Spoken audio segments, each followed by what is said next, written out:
নবীজি বলছেন, তোমরা হাঁটবে যখন রাস্তায় চলাফেরা করবে, তোমাদের উপরের দিকে দেখবে না তোমাদের উপরে কারা আছে, অলওয়েজ দেখবা তোমাদের নিচে কারা আছে, তোমাদের চেয়ে খারাপ কারা আছে। এক ভাইকে আপনি দেখবেন আপনি সুস্থ, তার হাত নাই। আরেক ভাইকে দেখবেন আপনি সুস্থ, তার চোখ নাই। এক ভাইয়ের পা প্যারালাইজড হয়ে গেছে, এক ভাইয়ের বডি প্যারালাইজড, একজন হার্টের রোগী, একজন ডায়াবেটিসের রোগী। আপনি সুস্থ আছেন, অথচ ওই ব্যক্তির অনেক টাকা পয়সা আছে, আপনার নাই। এখানে কে ধনী বলেন দেখি, আপনি না সে? আপনার সুস্থতা আছে।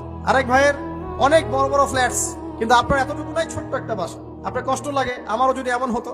ওই বাসায় গিয়ে দেখলেন যে ইন্টারনালি সে ব্যক্তি সুখে নাই, তার পরিবারে অশান্তি, তার পরিবারে হৃদ্যতা ভালোবাসার বন্ধন নাই।